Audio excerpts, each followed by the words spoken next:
Hello and welcome to The Hero Spouse. I'm Kendra Ruth, here to answer one of your questions about marriage and midlife crisis.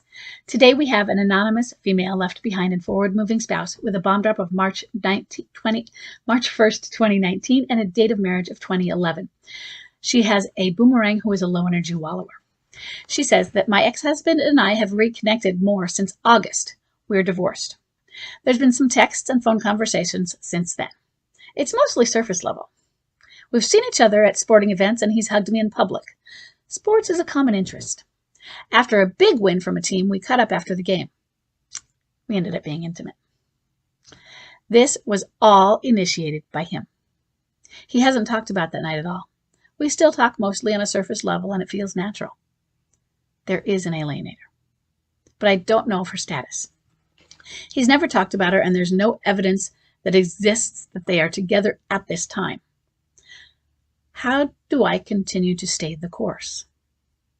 What if there's intimacy again?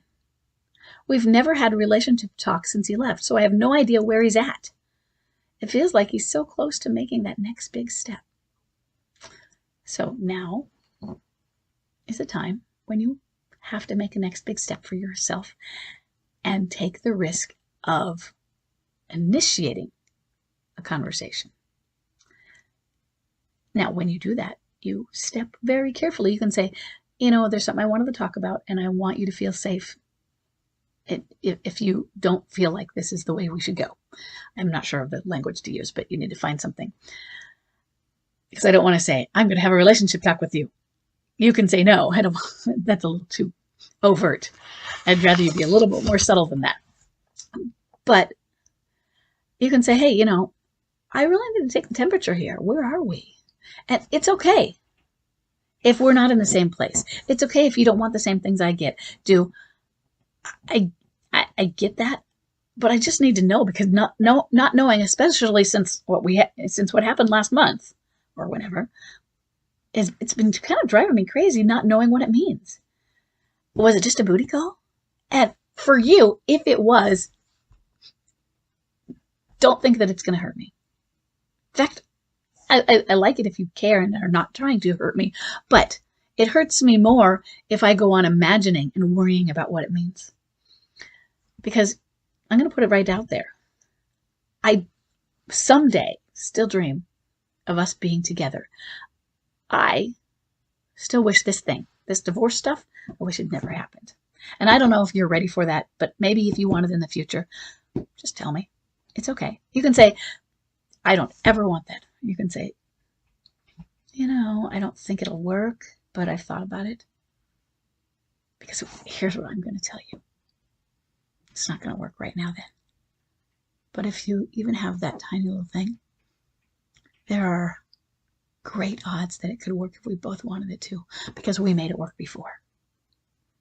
We just have to want it. We have to go for it. And not until we're ready.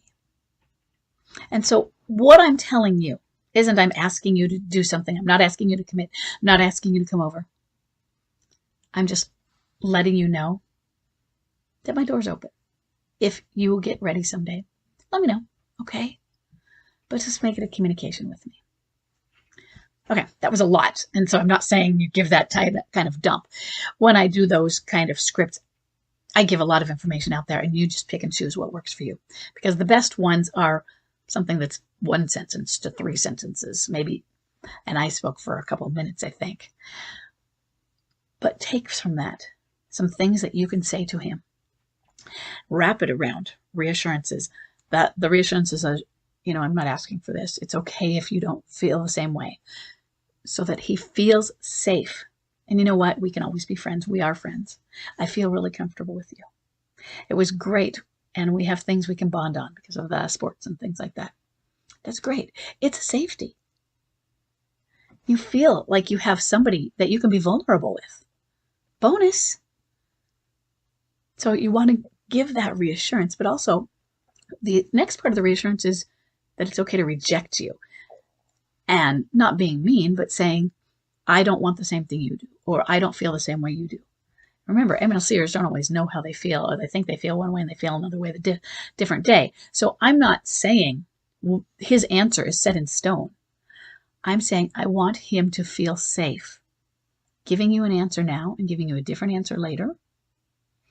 Safety. Reassured that he is safe with you in that, not agreeing, not giving you the same information, and that you can even take the hard stuff. That's what I want. Okay, and then I think you can open up, because how are you ever going to know? Relationship talks aren't what we advise in the beginning, but at some point, you need to take the temperature and find where they're at, especially if this hasn't been done before. And I don't mean you taking the temperature on him, but him never knowing where you are. It works different ways with different people. I posted, I think it was this morning, unless it was last night, about one where on the Facebook where she needs to stop talking about how she wants to be a stander and how she wants to reconcile and that sort of thing. Well, with me, Chuck knew I was a stander the whole time. It was reassuring to him. I was very upfront about it. That didn't mean I said, you need to get home now. I did that once and it was a mistake. I felt bad the way I did it. I was just emotional and upset.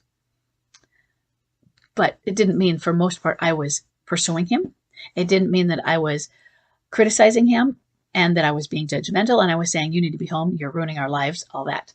I often felt it, but it wasn't something I was meant to put on his shoulders. He had enough, but he knew I was there. He knew I wasn't going away. And yes, if you're wondering, that did create cake eating. At the same time, I was then able to pull that away when it created cake eating and say, I can see you want this. So now I have the power. And to get this that you want, you're going to have to meet these additional requirements, such as no alienator. But that was at a later date. Communication is still important. Relationship talks, even in midlife crisis, are important. You have to do them the right way and at the right time. Okay, good luck with this. I hope it's helpful, and I'll see everybody in the next question.